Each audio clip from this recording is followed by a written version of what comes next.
Oh, yeah, we have a show to do, don't we? We do. Yeah, I'm sitting here pushing buttons. I have a new way of recording, and I was trying to get that figured out. Right. Yeah. It isn't always when you figure out things while you're, live on the air doing the project. Well, for everybody out there listening, Tim wouldn't let me run the show today. I tried running, but he wouldn't let me run it today. I was not in the room at the time, and I come in, and the sheriff is in the DJ chair, and he's like, I'm getting ready to play songs, play a commercial. I was, all right, let's do it. Yeah. Oh, how is the sheriff today? Doing well. I've told some people I've been a little bit under the weather this weekend, and I was worried that I was catching the flu or catching some of that stomach bug that's going around, but I don't think it is. I think it's just allergies and that time of year that your head hurts and you're don't feel good and sneeze and cough and all those kind of things and throat scratching. Feel better. Yeah, but I'm okay. I feel pretty good today. You had a lot of people out sick from work? Not too much from work. A couple of weeks ago, we had a spell where we had kind of a run of people through there, but it was pretty good because as one was coming back, another one was leaving, so we didn't have a lot out at the same time, but we had several people that was sick a couple of weeks ago, but so far it's been pretty good. All right, very good. I'm curious if the schools have had any attendance issues. I think somebody was telling me the elementary school had, and I know the high school and middle schools had some, but I think the elementary schools have been kind of hit with it pretty hard. One good thing about law enforcement and those type of, an EMS and those type of fields is a lot of hand washing goes on, a lot of sanitizing, things of that nature. Anytime we deal with people and touch people, shake hands, handcuff people, things of that nature, it's usually followed up with Germ-X and those type of things. So that really helps on transmission of different sicknesses. And that's probably a good thing for parents to get their young children in the habit of, right, to help them prevent being absent from school too. Yeah. I wash my hands probably too regularly, whether they need it or not. Right. So, well, even through several places throughout the office, we just have bottles of it sitting around. So as people just sitting around talking, sometimes you'll use it just not remembering whether you've done it or not. So just use it for precautionary measures. So it's really helped out on spreading sickness and different things around. Very good. Well, what else going on in the county with the sheriff's office right now? It's just the same thing as normal. It's just busy. And we're starting to see that springtime traffic pick up a little bit now and getting a little thicker. We actually had an incident Friday where we had a call of a person with under some mental distress, where we actually had to effect a traffic stop on the 4-lane that blocked the road down for a while. But when we did that, one of my officers, this was just east of Murphy, about a mile east of Walmart there, and one of my officers was out near Arby's coming off the hill into town, and heard the call and heard, the dealings with this person, and he was running blue lights and siren trying to get to us.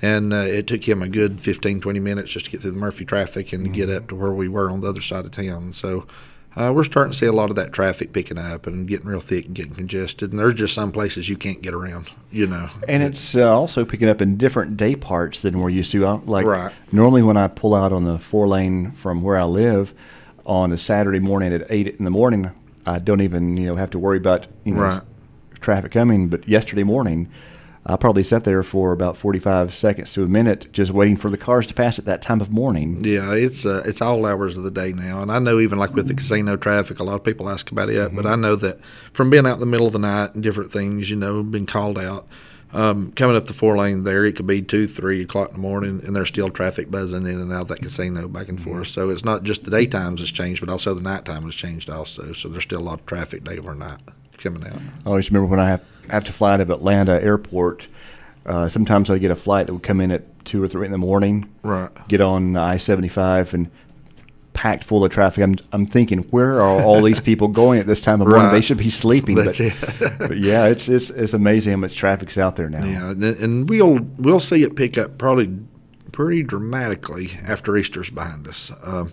Usually once Easter gets behind us, then you start seeing the summertime residents coming back into town. Right. And those residents is probably, I don't have a hard number on that. I'm just guessing probably maybe a third of our residents. So you start see that exponentially increase after Easter. You start seeing all those folks come back. We've had some notices of some prescribed burns in right, the area, and usually your dispatch does a really good job letting us know about things like that. Right. And in honesty, that helps their job too, because people see smoke, they start calling 911. Yeah. Can you kind of explain what the purpose of those prescribed burns are? Well, I don't have all the details of it, but I do know that, with the Forest Service and Forest Service property, they have a lot of what they call old growth. And so they have some things, some places been clear cutted, some places been logged, stuff like that, where they've went back and they've replanted and they've put in seedlings back in. Well, sometimes that doesn't work. Sometimes the vegetation overtakes those seedlings. Right. And basically it's been there 8-10 years and nothing really is growing on up out of it. It's just kind of been a thicket, just kind of, a congested area with weeds.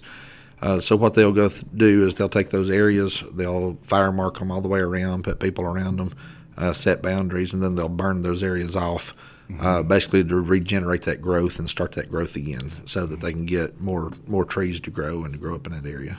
All right. And a lot of times after they burn it off, all those prescribed burns, then they'll go back and replant seedlings and stuff in it. People ask all the time on Facebook, why in the world are they doing the burns? So Right. that kind of explains Yeah. what the purpose is. Right, and it is places, like I say, just to keep from choking the weeds, choking stuff out. So they'll go back and clear it off again and then reset seedlings in it so it'll grow up and have a new forest. All right. And we try to post that on our Facebook page, too, and our Twitter feed whenever those prescribed burns are happening, and put it on the radios. So we let people know what area those are happening in. So if they see a huge amount of smoke, they know Right. not to worry. Right. And, like the pretty days that we had last week, a lot of people clean up around their home. They've got, over the wintertime, limbs that have failed, trees that are down, stuff like that. So a lot of times people will try to clean up around their homes and do burns themselves. And we want to remind people and encourage people to be safe about that, because it just on a windy day or something where the wind's picked up, it don't take but just a second for that to get out of control Right. and to set the woods on fire. And when that happens, and especially on 15, 20 mile an hour wind days, that once it starts in the woods, that spreads rapidly, and it's hard to get under control after that. Well, spring is officially here. It is. That's Greeted always by good. snow. Yeah, I had some snow this morning, some areas with frost. Right. And let's see, we got 2 here at the studio this morning. Looks like we got down to 31 here Okay. at the studio this morning. So a little chilly start to our spring, but we've seen some snow in April before, haven't We have. I can remember several times as a kid. It don't happen quite often. I remember 2 or 3 different times of the Easter lilies being up through the ground and blooming, and it's snow on top of them. And so it's not out of the question that we could get some more snow at the first part of April. And we were discussing last week, I think it was March, was it 12th through the 14th of 93 was the blizzard of 93? It was. My birthday is on March 16th. It was my 21st birthday. 21st birthday. On the blizzard of 93. And so, Happy belated birthday well, to thank you. you. Thank you. But on my 21st birthday, a lot of people do a lot of things on their 21st birthday, and probably a lot of people do some things they probably shouldn't on their 21st birthday. Right. But for my 21st birthday, I was knee-deep in snow cutting trees out of the roadway. So that's how I experienced mine. Oh, fun. Yeah. Yeah, back in 93, I was away at college living in either Chapel Hill or Raleigh, and we didn't get the same effect Right. out there as the folks in the mountains did. So, I'll be talking to Mom and Dad, and I thought they lost their mind, them talking about how much snow they got. But, yeah, it was, I think we got a little bit out there in the eastern part of the state, but nothing like the mountains. It was an experience. I'll put it that way. All right. Let's see. We had a press release last week about some drug activity that was happening in a public spot near Right. the DSS building. Right. And can you tell us a little bit about that? Yeah, I can. What had happened was the DSS workers had called and said that they had a vehicle that had come up on a property that's behind the DSS building on kind of the mountaintop there behind it, and there were people walking around the vehicle, had been there a while, and they could see something shiny in their hands. They couldn't tell what it was. They was unsure whether it was a weapon or unsure whether it was binoculars or camera or what it was. But at the time, they had some visits from parents visiting their children out on the playground at that time at DSS, and they were concerned it may have something to do with that, or someone was Right. looking at these kids for whatever reason. So when they called, they brought the kids inside, and as soon as they brought the kids inside, the vehicle started to leave. And so we had officers in the area, an officer blocked the vehicle in to find out what they were doing and why they were out there above that area watching kids in the DSS building. And to make a long story short, these people that was in this vehicle, they were had some methamphetamine on them. They had some drug paraphernalia, some different things of that nature. They had actually dropped a person off at the DSS building for some personal business inside the building there. Right. There was some talk on Facebook, as it always is, and speculations about things about the person they dropped off doing drug transactions at DSS. That was not what they were doing. Mm-hmm. It was for personal business there at DSS. But they had dropped a person off there, and they were waiting for that person to leave or to get picked back up. But in the meantime, like I say, by talking with them and searching the vehicle, we had found other drugs and paraphernalia in the vehicle, and they were subsequently arrested there. And that kind of brings us into what I want to talk about next, as far as the trying to do security for different places and trying to be safe about what we do. DSS, they follow the proper protocol as far as getting law enforcement out there and trying to figure out what's going on. But we have to recognize the fact that we're living in a day and time where someone shooting a place up or doing something they shouldn't do, or on a hill above with a rifle or something like that is not outside the question. Right. Used to, you didn't think about things like that, and you didn't really consider those type things. But now it's on everyone's mind. When we see these things happen around the country, and we see these domestic terrorism events happen, we're very concerned when we get calls like that, because we don't know what the intent of the person is. So subsequently, we had actually been talking about this beforehand, but this just kind of catapulted into what we were already planning, of doing some rapid response training there at the DSS building, with hospitals, with the school systems and things of that nature. So we're in the process of trying to develop teams and trying to develop not only the sheriff's office, but teams within these different agencies as far as safety measures and things of that nature. Of how to respond when you do have a terroristic event happen at your place of business or at school or different things. We actually, one of the things we've done at the sheriff's office is we've taken our emergency response team there at the sheriff's office, and which was primarily a SWAT team is primarily what it was. Right. It was used for search warrants, high risk apprehensions, all those type things. But we've kind of moved away from that, and we've kind of moved away from the SWAT mentality. There is a need for that. You do need someone to do that job from time to time. But what our goal is, the sheriff's office, is moving more into the rapid deployment area, and that is active shooter drills. That is the first officers you have arrive on scene is your team. That is your team to go in. So we're moving into the mindset of training everyone at the sheriff's office, that's certified law enforcement officers, of training everyone not just with the SWAT mentality, but also with the rapid deployment mentality of responding to these places and how to deal with it when you get there. And with a county our size, that's important, because the first person on the scene, if they call others in, it may take a while to get to certain locations. I was actually a member of a SWAT team here in Cherokee County years ago, and actually when it was first developed, and subsequently was on and off again that team for years after that. But to assemble people at home, to get them geared up, to get them into a central location to meet, and to get them to a business or to a place, takes quite a bit of time to do that. You're looking at least minimum of 30 minutes to get that started. What we have found nationwide, anytime you have active shooters, and you have active shooters, whether it's a school system or business or anything else, typically from the time the event starts to the time it's over with is 6 to 8 minutes is the whole length of the event. And so by that time, by calling someone at home and getting them geared up and getting them there, the event is long over with by the time they get there. So we're moving into the mentality of getting all of our guys, all of our ladies and guys there at the sheriff's office that's law enforcement certified, to get them SWAT trained in a rapid, advanced rapid deployment train. Equip those persons with the proper weapons, with the proper gear, with the things in their vehicles, so that if they're in an area when an event happens, they're already trained, they're equipped, and ready to respond to whatever happens in that area. And so far it's been working out good as far as getting this stuff together, but we are looking for different businesses, different places to do training, to get this stuff done. DSS building, for example, you're looking at I think it's a 4-story building, maybe 5. I'm not sure. But it's, when you go into that building, if you've never been into it before, there's a lot of nooks and crannies and elevators and stairs and a lot of different things in there. So it's important to train in these type buildings, so you know how to navigate the train, Right. what's where offices are. Same thing applies for hospitals. Same thing applies for school system. It's important to train in these locations to where when you do have an event, you're already familiar with the Right. layout of the buildings and where things are supposed to be there.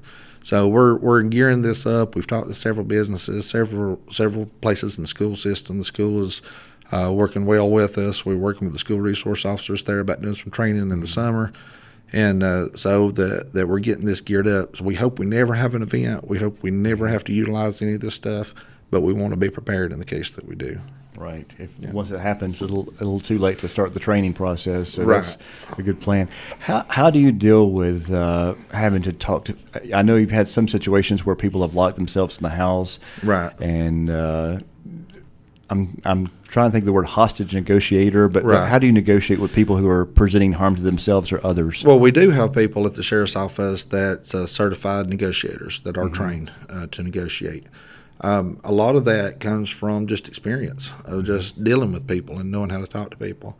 For example, this incident that happened on the highway Friday, this was over a mental situation, Right. and where the person actually got stopped on the highway.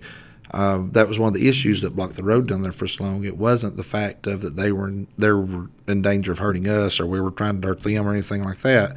It was the fact of that they were not thinking straight and they were not thinking clearly.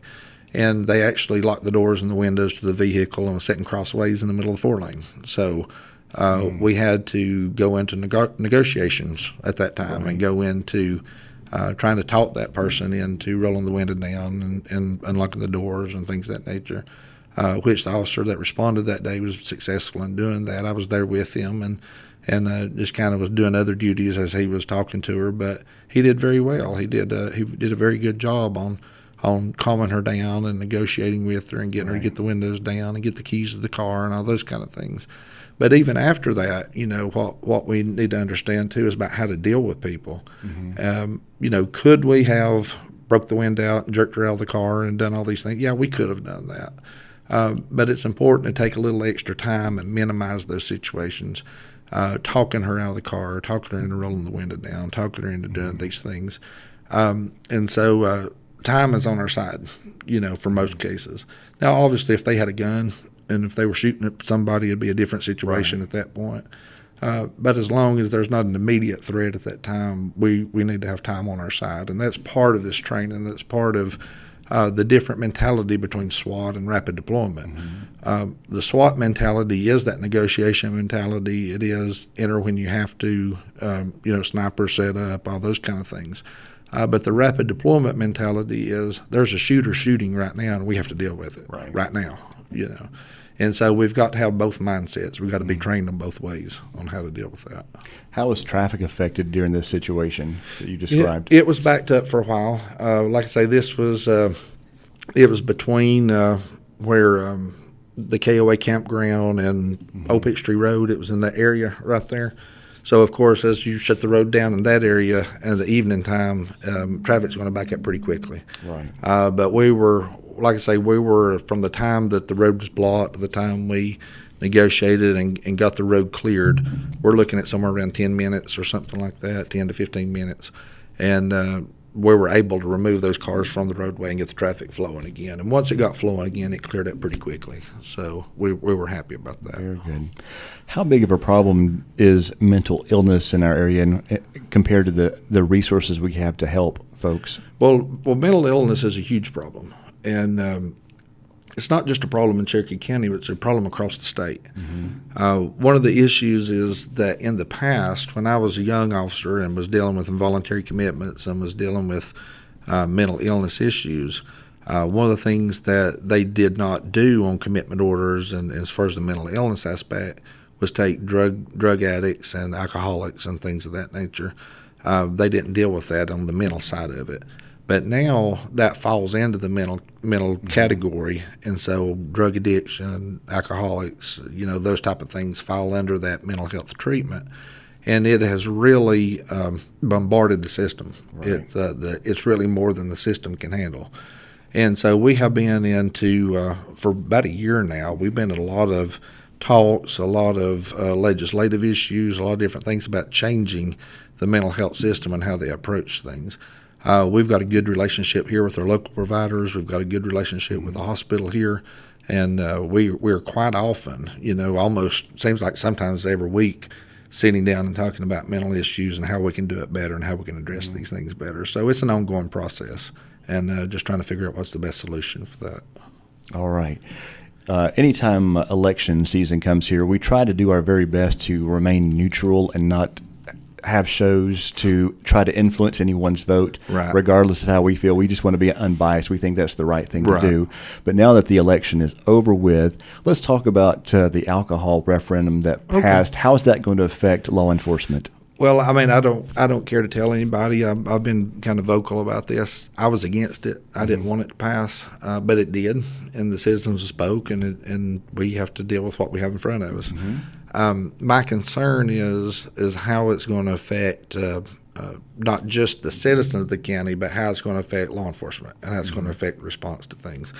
One of the fears of this, and I think it's a fear of a lot of people, is different little, I guess the best way of putting it is little package stores or beer joints being operated out of houses, being operated out of side buildings, being operated out of different places, and causing trouble that we have to respond to, whether it's breaking and enterings, whether it's stealing inventory, whether it's robberies, whatever it may be.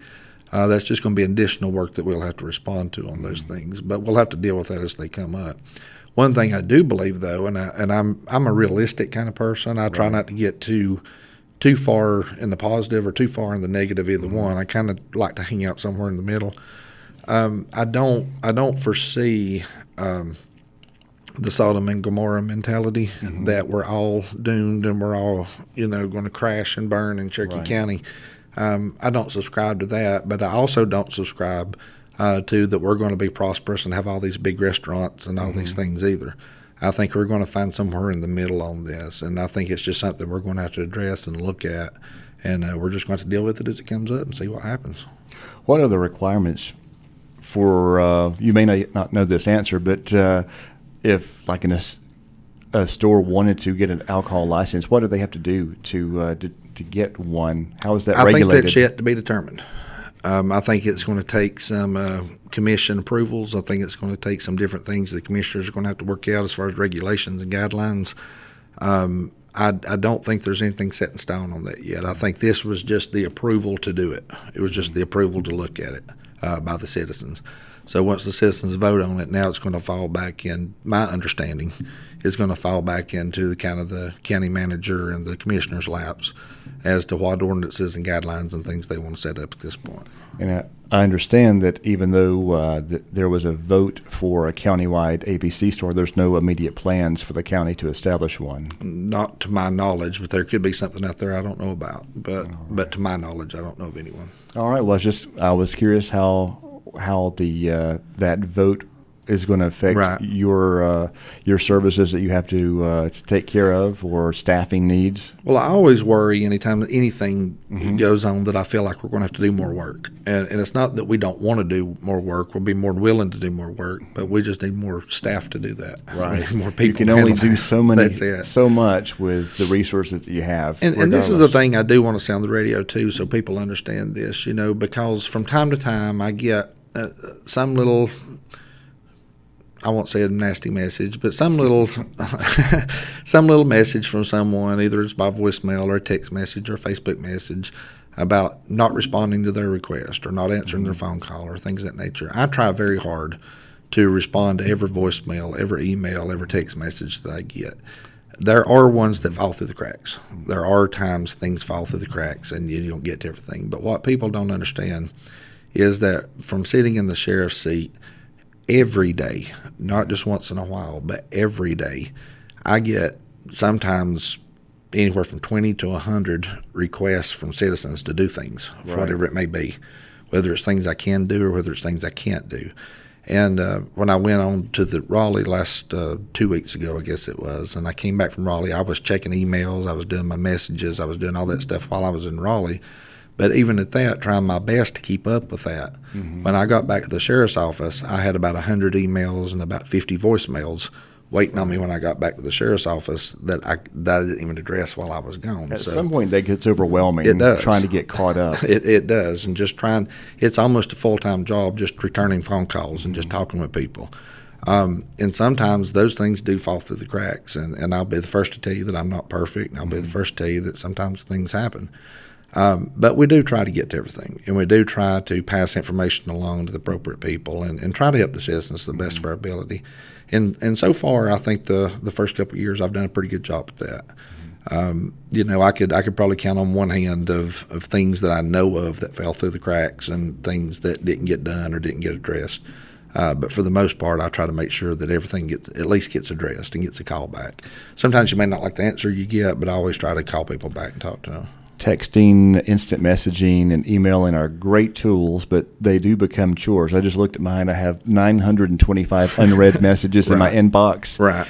I know I'm not going to get to all of them. I try to scroll through to find out which ones are important. Well, typically what I do when I go to my email is just exactly what you just said. I kind of go through before I open anything and just try to see what I can trash right off the bat. Right. You know, if it's salesmen, if it's different things that's, you know, that I can look at the headlines, look, see who's sent it, and kind of see that brief message there, what it's about. A lot of things I try to go through and trash right off the bat so I can get to the important things and get to the things that I need to address. And that can be overwhelming at times. And if you keep the same email address for years and years, you get added to so many mailing lists. And I'm doing my best to unsubscribe to everything that I don't really have to have just to get that, you know, under control, because it does too many messages to read. It does. And you know, one thing, even going to report writing and things of that nature, we have been very vigilant. And so, I mean, to a fault, I guess sometimes officers will just give me dirty looks and glare at me sometimes when I come by. But we've been very vigilant about trying to make sure there's reports written on everything that happens and that there's documentation to what the officers are doing out there. But even at those things, they fall through the cracks sometimes, and sometimes they don't get done. And what we must understand, too, is the last year, in 2015, our officers responded to 28,000 calls in 2015. 28,000? 28,000. Our dispatch center took in over 88,000 calls to the dispatch center last year. Wow. And so when you think about the magnitude of that, and you think about, you know, the patrol having 16 people on patrol and investigations having 6 people on investigations and narcotics having 5 over there, when you think about that amount of people handling 28,000 calls, that can be overwhelming in itself. That is. And so even though, you know, I'm always on those guys about making sure they get the reports written and get them turned in and all those kind of things, just like sometimes a message may fall through the cracks, sometimes a report may fall through the cracks too. And so we just want people to be patient about those type of things. And if it's something that needs to get done and it does fall through the cracks, we'll get it done. Just let us know about it. That's about 76 calls a day. Yeah. I got my calculator out. So there you go. I was thinking 28,000 calls to respond to from officers. And with dispatch, that's a lot more than 76. Divide that by 24. Divide by 76 divided by 24 is 3.2. About a little bit over 3 calls an hour that comes in. Wow. I didn't realize there was that much activity. Right. And when and that's 24 hours a day, 7 days a week. And what people need to understand about that is that's about an average. What we're doing is between 3 and 4 calls an hour. And but what people don't realize is one call may take multiple officers an hour to respond to, depending on what that call is. And so while they're tied up on that one call, you still have those other calls coming in behind it that has to be dealt with, has to be responded to, has to have a report written, has to go to court, has to testify, you know, all these different things that come with that.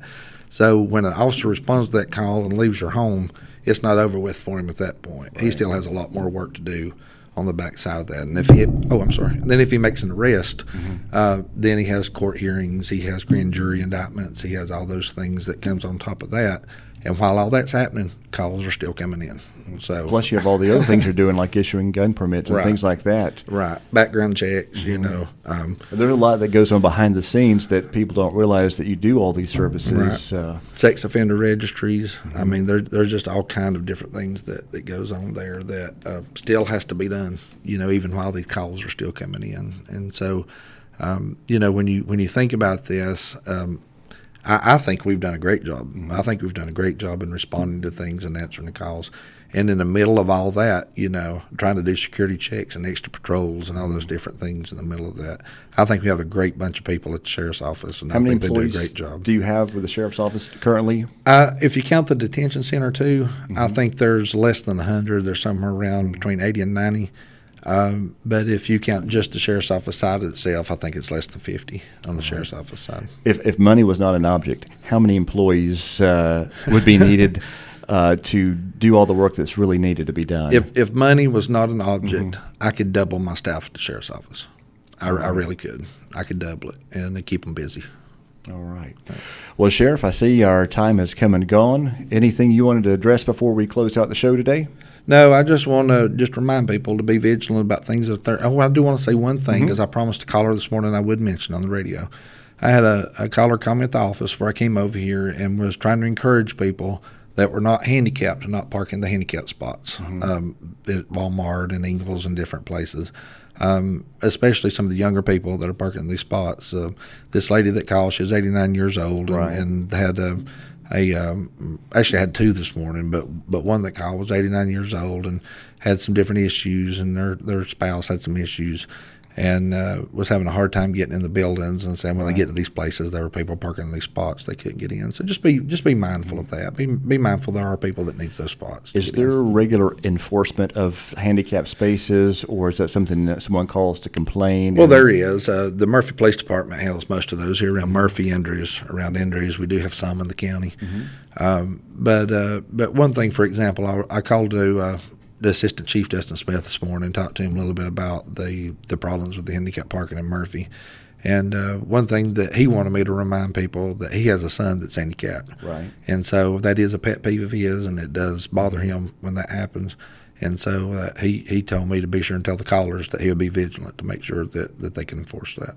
All right. And the person who uses that space needs to either have a handicap tag or a placard hanging from the... But this is the thing that people need to remember, is if you're young and healthy, because Grandpa has a placard, don't mean that you can park it there if he's not with you. Right. Just because there's a placard in the window doesn't mean that you can park there. The person who that placard goes with needs to be in that vehicle also. Right. All right. All right. Sheriff, thank you very much. All right. This is WKRK in Murphy, North Carolina, cable TV channel 25, and worldwide at country.am.